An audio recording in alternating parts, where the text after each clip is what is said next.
Welcome to the Eye on Annapolis Local Business Spotlight. There are thousands of locally owned businesses in the area, some small and some large. Some you may know and others you don't. But one thing they all have in common is a great story, and we want to share it with you. Join us every Saturday as we talk to the founders, the owners, and the managers of local businesses you have come to know and love, and those you will come to know and love.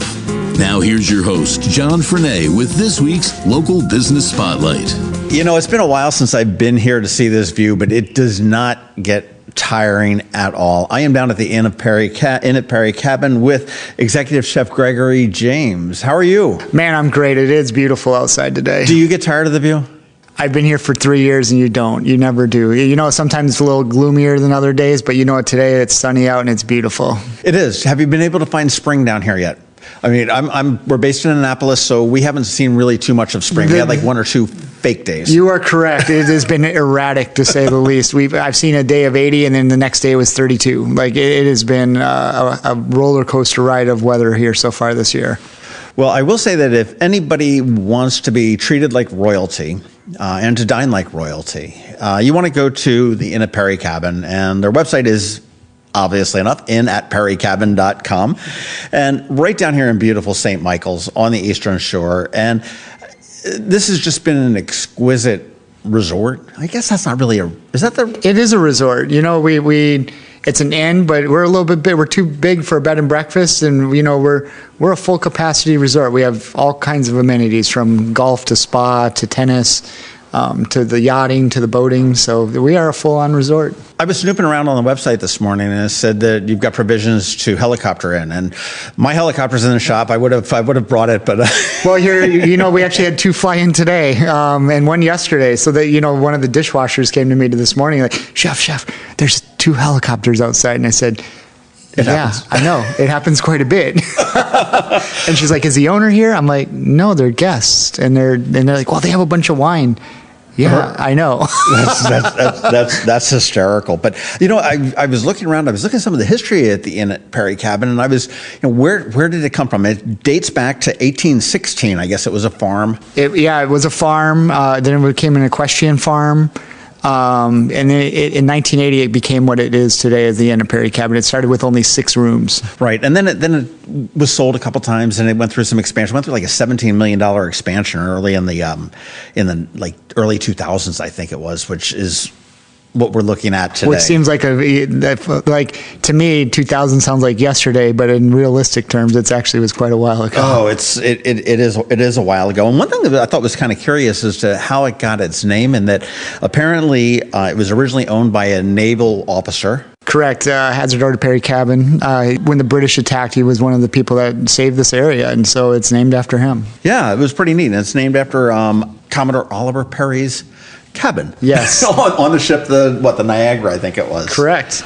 That's pretty cool. Well, I'll tell you what, I want to ditch a little bit of the history, because this is just a fabulous place, and you could get lost on this for months and months and months, because the reason that we're here is to talk about you, because you were recently named Chef of the Year by the Restaurant Association of Maryland. Yes. And, you know, initially I think of like this association, I'm like, okay, well, that's just sort of, you know, shaking each other's hands and patting each other on the back, but they have 2,000 member restaurants, and you're the man. Congratulations. It's an honor. Like, I don't know, I'm speechless. And, you know, I've only lived here for 3 short years, and to win this award here in Maryland is a true honor and a testament to what my team does every single day. 3 years.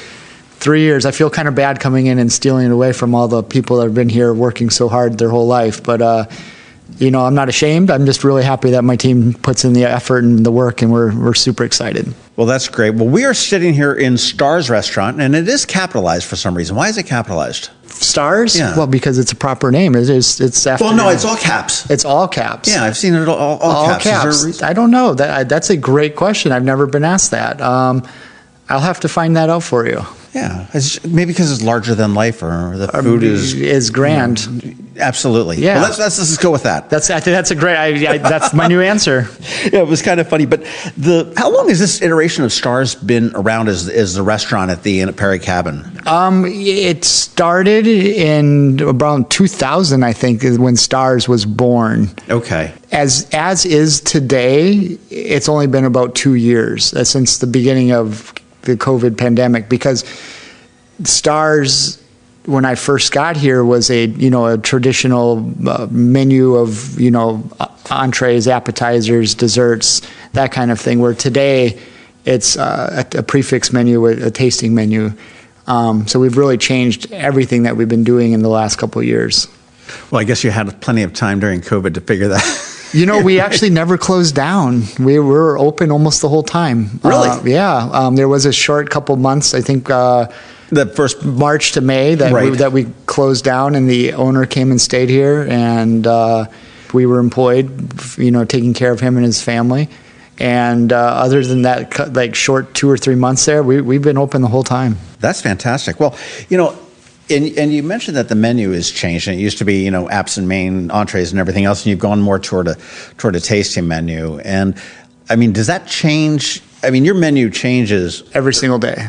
Every single day? Yes, every single day the menu changes. So it's not a spring, winter, summer, fall menu? No, not at all. So what it is that we get a lot of guests that come to the inn and stay for 2, 3, 4, 5 a week at a time. And when you come to the inn, I want you to have a different experience every day. And so I wouldn't want you to come in one night and then have the menu and then have to come in the next night and eat the same exact menu. So what we do is we actually change the entire menu every single day.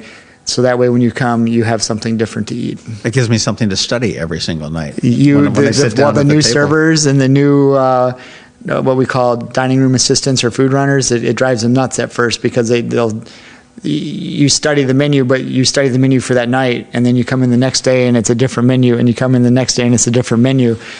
Eventually you learn the terms and terminology, and you learn different techniques that we use, and then it becomes familiar over time. But even like we just got a bunch of new cooks in, and one of the young ladies came to me, she's like, "Chef, I don't understand, like, I don't know what to study." And I'm like, well, you just have to, watch and learn and study new just learn the techniques. And it's a roller coaster.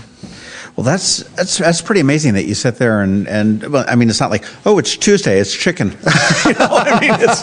You don't ever have that from a guest. No, what we do is it really is dictated upon what comes in the back door. Like, some Shore Boys Fish called me today or texted me today and said, hey, I got snakehead fish coming in today, so that's going to be on the menu today. Someone will say, Whitman Wharf will be like, hey, we just got some really great black bass off the boat, and that will be on the menu today. So it's really dictated by what is coming in the back door every single day. Well, that was what I was curious about. I mean, you guys are renowned for the quality of the food and the creativity of the food that is here. And I mean, aside from the Chesapeake Bay and the Miles River here, I mean, I'm presuming is where most of your seafood is sourced. Almost all, 100% of it. We have a lot of fish partners. Don Hegelson brings us soft shell crabs. Whitman Wharf has got tons of different things they bring us. Keith from BSA Seafood, they're bringing us, what's called soft shell clams or pissers, or, it doesn't really, like, it's all about what they get, and they know that, like I said, I want your best. I don't want just anything. I want what you got off the boat, the best thing you have available, and it needs to be coming out of these waters. Where do you source your non-wet food? Non-wet food, yeah. Well, I was just at the St. Michael's Farmers Market 2 days ago, and I found a new beef farmer. He raises cattle, Black Angus, and so we're going to start using him. He's out of Easton. We were getting our beef from Rosetta Farms out of Baltimore, but the farmer out of Easton is obviously much, much closer, and it's the same style of cattle, so it's going to be a fairly equal product. Duck we're getting from Jurgelwich Farms out of Pennsylvania, just a couple hours north of here. What else do we have that's on the menu that's local? Marco Farms veals from Pennsylvania.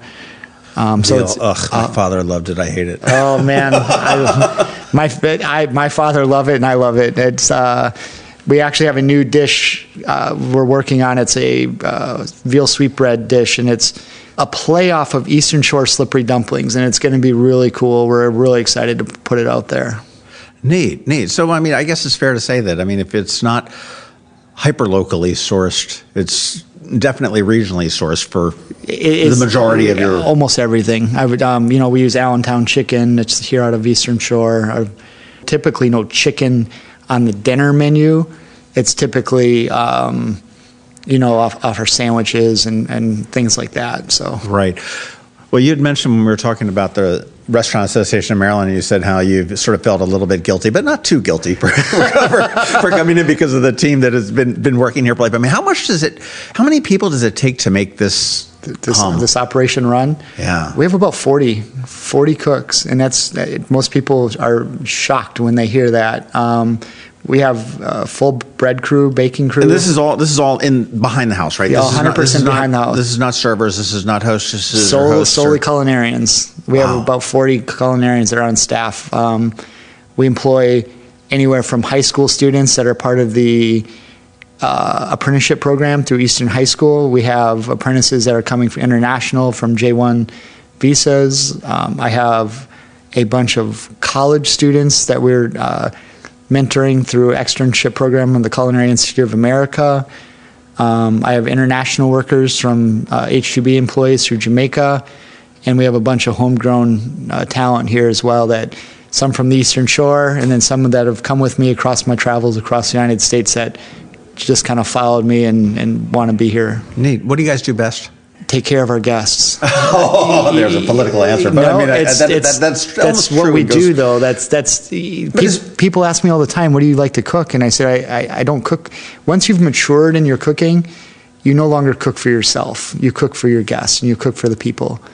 True, but is there a signature dish that we've got? Okay, I'll tell you. My thing is, if I go into a restaurant and they say, "Hey, we have outstanding creme brulee, eggs Benedict, or French onion soup," I will totally judge that restaurant. It doesn't matter how good they are if those don't meet my standards. Yeah. Well, when you're talking about an Eastern Shore restaurant, you have to have crab imperial or some form of imperial on your dish and your menu somewhere.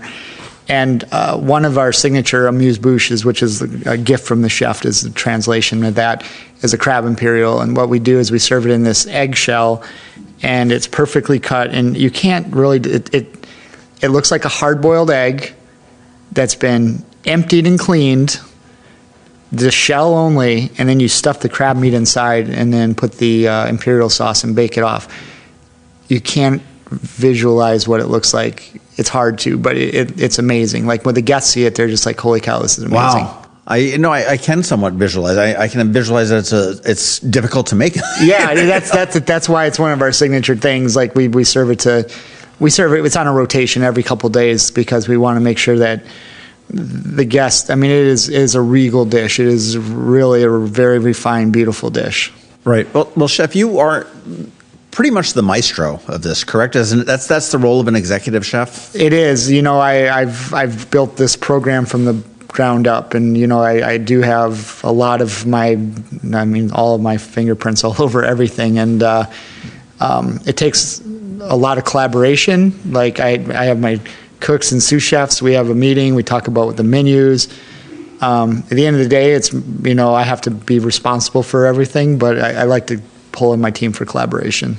How difficult is it to come up with new menus every day? Well, when you got a team of 40 that's very passionate about what they do, and people, I get text messages at 11:30 at night going, "Chef, what happened if we take the fish roe and we dry it and we add it to this and we do this?" And I'll have some other cook is sending me pictures of a fruit platter or a fruit garnish thing he's working on. It becomes pretty easy because 40 people is a lot of people, and there's a lot of ideas. And as long as you've fostered that environment when people are willing to share and aren't scared to share, it becomes fairly easy. Well, it sounds like you really empowered your team to be able to. Well, they have to be, because I have to be able to, like let's say we run down the menu and we say, okay, we're going to do X, Y, Z. I can't do the prep all myself. Like I can't. I have to be able to trust them to do that. And so if I step away for like an interview like this, or if I'm working on a photo shoot, or we're working on a couple other big projects. I need to know that they're going to be able to do it, and to do it, they have to be bought in. You can't just be willy-nilly or half bought in. You're fully bought in, and so to be bought in, you have to have collateral, and to have the collateral, you have to have some of your own ideas involved. Right. Well, I want to talk about you. I mean, how did you get into the culinary biz? I was born into it, to be honest with you. It's funny. I almost bought a restaurant a long time ago, and there was an established restaurateur in Annapolis that grabbed me by the scruff of the neck and said, "You don't want to get into the restaurant business unless you're born into it." Yeah, and you don't. I've had numerous friends ask me, like, "Hey, I want to invest into a restaurant. Do you want to run it for me? Or I want to buy a restaurant." And I tell them, the first thing I say is no. I'm like, buddy, I love you, but man, if you might as well just take that money and put it in a bank account, and you'll get more money back than you will if you own a restaurant. I'm like, you own a restaurant because you love it, and not because you're trying to make money or because you think it's going to be cool. Like it is a lot of work. But how did you? So you were born into it? Did your parents have restaurants? I was born in Texas. My dad and mom had a restaurant there called Joseph's. My dad was trained as a cook and a restaurateur and an entrepreneur. His whole life is basically what he did. He actually he worked for the McDonald's Corporation, and then eventually worked for Steak and Ale, and then he opened up his own little restaurant. And when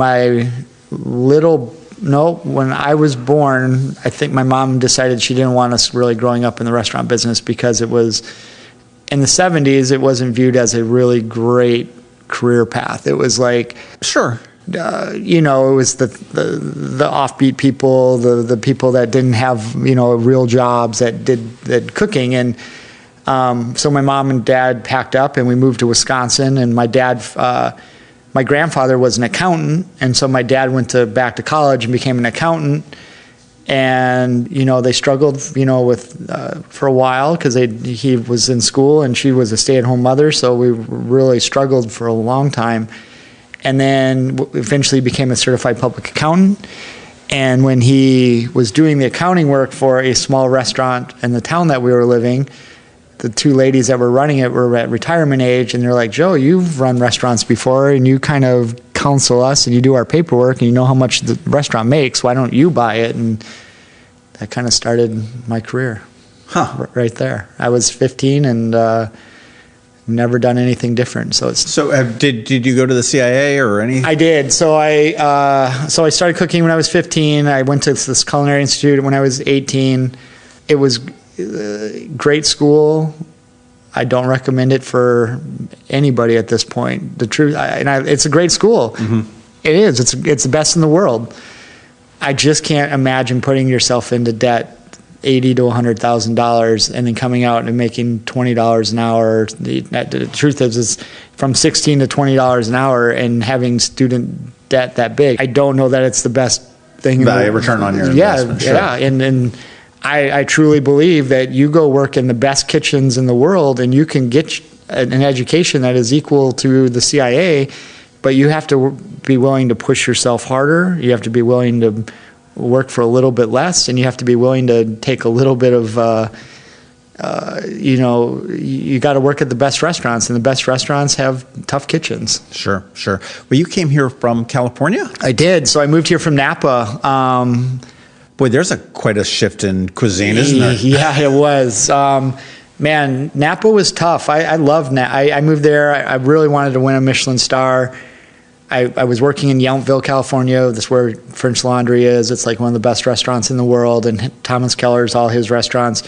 And the truth is the cost of living was just too much. Like I couldn't live. Like I was working to put a roof over my head and a car. And a McDonald's hamburger. And a McDonald's hamburger, right. And I was like, I'm 40 years old, and I'm not on the right path anymore. And then when Michael, the general manager here, called me, the crazy thing is Michael called me the week I accepted the job in Napa was the week he called me and offered me this job. And then I said, Michael, I just taken this job. I'm a man of my word. I gotta stick to it. And it was Napa, and I was like, I got it Napa, And then a year and a half later, he called me back and he's like, are you looking? Are you looking? He actually called me 6 months later, and then a year, and then a year and a half. And then I told him at that point, I'm like, well, I have to stick out I got to give him 2 years. Like, that's like a minimum for me. And I said, if you can hold on till January, I'll come in January. And so 6 months later, I was here. Talk about your reputation preceding you. I mean, the GM of the Annapolis cabin has hounded you for 2 years to get you here, so it's no wonder that you've won the awards and the accolades, and the food is just as exquisite as it is here. Well, I appreciate that. It's been, a lot of a labor of love, and we've had our up and downs with COVID and that, but the truth is every day we just get a little bit better, and we're excited for the future. Right. Well, I'm assuming that you don't eat the stars meals every single day. I mean, you probably do awful lot of tasting, but where does where do you eat when you're at home? We do something called taste plate every day, and so what we do is we have the cooks put up. It's a plate. It's got anywhere from 16 to 20 ramekins, and it has every single puree, vegetable, or sauce that we do, and we taste that up first. So we taste every single thing to make sure that it's all correct, so that way during service we're not adjusting or fixing. That way I know like what the guest is getting, and so when they say, hey, the guest thinks this is undersalted or oversalted, I've already tasted it, and I don't have to taste everything during service. Right. It's already been done. The truth is I'm here all day and all night. For me, my lady friend typically makes me dinner when I get home, and it's usually about 11, and that's my one meal of the day. Something light and off to bed. Yeah, usually some poached chicken and some veggies. You know what I mean? Something light. You know what I mean? Something healthy. When you do get your rare day off, where would you go? Where would you go besides here? I love to go. I mean, on my days off, I love to go to Washington, D.C., New York, Annapolis, to go somewhere else. Like, I like to get out of here. I like to see what other great restaurants are doing. I love to eat at Michelin star restaurants. I love to eat at, the truth is I love fast food just as much as I love foie gras. I love peanut butter and jelly sandwiches. I just love food. Like, it's hard to like, I'm not picky. I'm the least picky person in the room at all times. Like, it's easy to eat for me. You know, my complaint about Annapolis is that we don't have a true, what I would consider a 5-star restaurant. And I don't know what the star rating is of stars here. I'm sure it is. But my own definition of that is that I would get in my car and I would drive to Stars down here to dine. Yep. And then I would turn around and go home. Yep, we do get a lot of that. I'm not here to stroll St. Michael's. I'm not here to take a boat or anything like that. And I can name a dozen restaurants in D.C. or Baltimore or Northern Virginia that I do the same from Annapolis. I would drive up Woodbury Kitchen. They're not around anymore up in Baltimore, but I would drive up, eat, have a great time, and go back. Yep. But Annapolis comes close.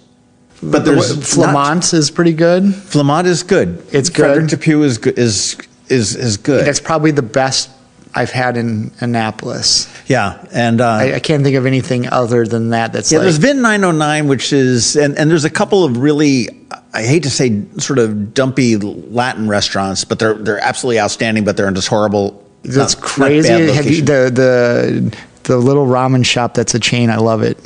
Boba tea. It's something. It's good. Like, for what it is. For the price paid and for the speed and everything else, it's good. That's fantastic. But I would love to see Annapolis's dining scene just kicked up a notch for it. And it doesn't need to be a big place. I mean, no. I mean, this is not gigantic. This is not a gigantic restaurant here. No. I mean, to do it right, I mean, a nice 40-seat restaurant would be perfect. I would agree. I remember back in high school days, my father lived in New York, and he had in with a couple different restaurants, and they had the ladies' menus and the gentlemen's menus, the ones with the prices and without the prices. Yeah. It was always an impressive first date. That's cool. We walk out, and they're like, do we have to pay the check? I'm like, oh, no, they'll send it to me. And it's like, whoa. That's awesome. But it's kind of funny. But, well, I'll tell you, one important question, and probably this whole discussion hangs on this. You said you like peanut butter and jelly and stuff like that, but what's your opinion on hot dogs? Love them. Do you love hot dogs? Okay, now here's the kicker. What condiment goes on top of it? Well, there's two schools of thought on this, and this is my own. Oh, you're going to be political on me, aren't you? No, I love mustard. That's it. Mustard and onion. That's it. But living in Phoenix for a long time, I love pico de gallo and bacon and mayonnaise. Oh, there's plenty of creative things you can do, but on just a pure hot dog, mustard and onions, and that's it. Nothing else. All right, now taking this one step further to settle an argument with my girlfriend and I, she said there is no place in the world for yellow mustard. I disagree. Hot dog it is. Hot dog and hamburgers. Those are the two. I just exactly where I am. I mean, if you give me a gourmet hamburger, I'm probably putting on a brown mustard, like brown or Dijon or something like that. But like a nice smash burger with yellow mustard, or the thing is with mustard, it's such a perfect condiment because it's acidic, it's flavorful, and there's 0 calories. And it's beautiful. Like I think mustard is one of the few like super beautiful condiments of the world. Oh, I love it. Overlooked. This is great because I'm going to go home and I'm going to gloat. I'm going to gloat that the chef of the year for the state of Maryland and the Restaurant Association of Maryland has said that yellow mustard on hot dogs and hamburgers. We make a honey mustard here that I learned this recipe 25 years ago. I want to say it's been that old. It's a honey mustard and it's delicious, and we actually have it published here too. It's equal parts yellow mustard, Dijon, whole grain, honey, and then a half part Heinz 57. And it makes the best honey mustard you've ever had in your entire life. Interesting. The best. Like the best. Wow. Okay. It's super easy to make. We use it on like soft shell crab, or we use it on our pretzels. But sure, absolutely fantastic honey mustard. I may try to duplicate that. It's super easy. Probably not too successfully.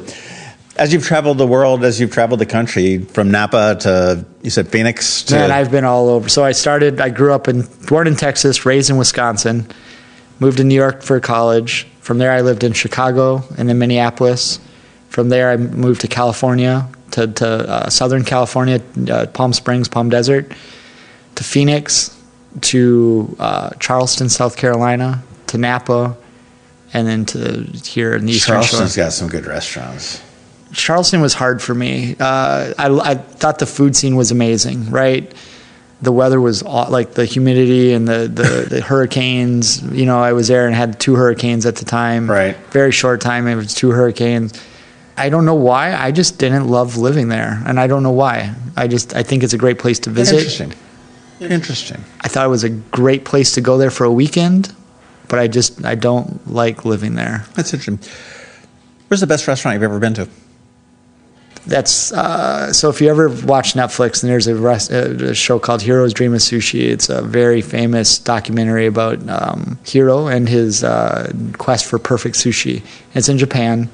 He only takes X amount of, I think it's 12 seats a night. He only has 12 diners a night. And in 2016, at the resort I was working at got bought out, and I got a sizable check to walk away. Like I was executive chef. They had a new management company in, and they gave me here's I don't know what that's called. Like, thank you for putting in your time, and I took 6 months off of work. I traveled around the world. I ate at the best restaurants in the world. I spent a grip of cash really fast. But the thing about that was I had never taken a vacation up until that point in my life. And I was like, I work. So you're probably like a kid in a candy shop. And I wanted to do something for me. And so I went to the restaurant in Japan, and it was out of this world. Every bit about every single thing about what was on TV and the Netflix, and it was amazing. Who do you consider the best chef out there today? And please don't say Gordon Ramsay or Guy Fieri. Okay? No, not even close. Man, there's so many chefs that put it out there right now that, the chefing world is in a completely different stratosphere than it was when I first started. And there's so many different avenues for chefs, be it Netflix or YouTube or Instagram or TikTok, or there's just so many revenue streams and way to make money now. It's crazy to me.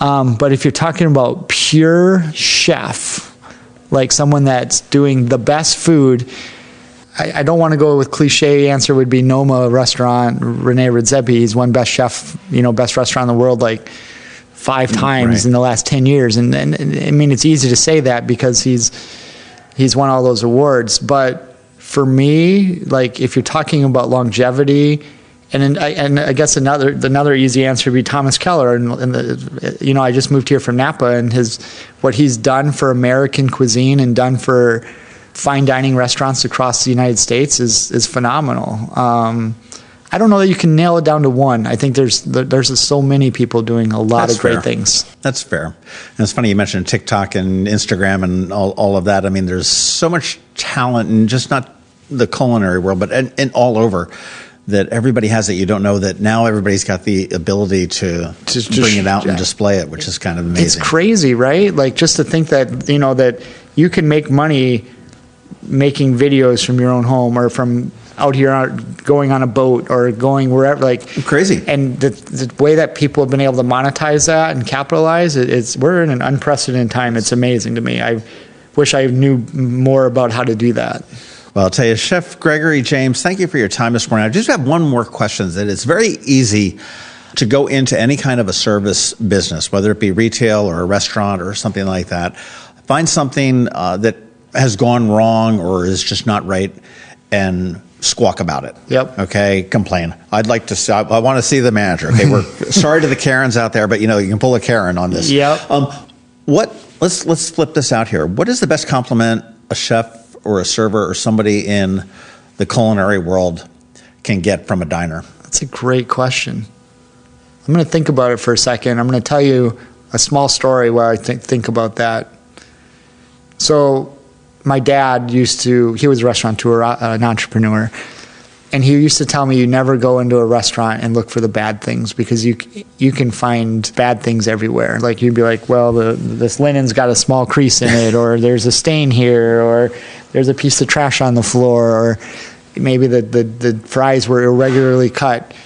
But what he used to tell me would be, Greg, you need to look for the things that they're doing right and why these guests keep coming back here.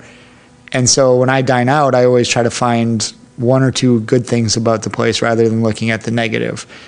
But to answer your question about what is the best compliment that you can give a chef, the best compliment is when you touch someone and they talk about how it reminds them of something that they used to eat from a like an existing memory, right? When I went to this meal reminds me when I went to Paris and we ate at, Escoffier, or this is when I went to, we get compared to the Inn at Little Washington a lot. When we go to the Inn at Little Washington, this meal was as great as that. And when you talk about someone like Patrick O'Connell, who's been in the business for, I think, 40, 50 years, and you get paired to someone like that, that's a really, really great compliment. I've maybe been doing this for a long time, but just being here for 3 years and you get a beautiful compliment like that really makes my day. Good to know. Well, if you want to have an incredible culinary experience, and that's for lunch, dinner, whatever it may be. Breakfast. Sitting outside on the yacht, by the pool. Ooh, not a bad idea. In at perrycabin.com and Stars Restaurant, we're here with Executive Chef Gregory James, who is the Chef of the Year for the Restaurant Association of Maryland. And that's, it still blows my mind, out of 2,000 plus members, that it's whittled down to. It's crazy. Like when they actually called me and they said, you've been nominated for the award. And I was like, okay, like I didn't like apply. I didn't like. So somebody nominated. Someone nominated us. The truth is, it wasn't even on my radar. It wasn't something I was like looking to win, or even. I was just trying to be the best us that we could be. And then we got excited, and then we we put it up on our social media, and the hotel did a little email blast. And then there was like a 2-month gap between when you were nominated until the gala night where they had the actual award dinner. We brought all of our sous chefs with us to the award. I rented a suite to have a little after parties per se. I gave myself there was 6 other people that were up for the award, so I gave myself a 16% chance to win. Being from the small, like most of the other chefs were from Baltimore or larger markets, large markets, right? I got to meet the other chefs that were nominated, and they were actually, some of them were sitting at my table, which is very coincidental, which didn't happen. We had rented our own table. It just, some of them had happened to sit down there, and then it was completely coincidental. And when it was, the award came out and they said the winner is, and it was my name, and time just kind of stopped, and I was like, oh wow, this is really happening. And I went to the stage and got my award, and there was an after party for the winners, and we actually ended up going up to our suite instead of going to the after party, and we all kind of sat in a huddle, and we each shared a story about why we do this, or our favorite story of the year, or what a story of something crazy that happened in the kitchen that in the last year or two. And it was really impactful for the team, just to be not with everybody else, but just to sit and have this moment together. Sort of bask in it. It's got to be a magical moment for you. And I don't, let's hesitate to call it a team, because I imagine you guys are closer to a family than you are a team. Oh, for sure. We spend so much time together. One of my sous chefs his wife is having a baby, and it's, he's constantly in and out, just dealing with that. And another one just had a baby, so there were two of them. Where do they find time for this? I know that's between 11 p.m. and 6 a.m. that I don't have time to control that, but they can have their fun. And what's really powerful for me about that situation is they both moved here from Phoenix to be with me here. They both met their future wives, and they both are now starting families here on the Eastern Shore, that they both have traveled to multiple states to be with me. That's fantastic.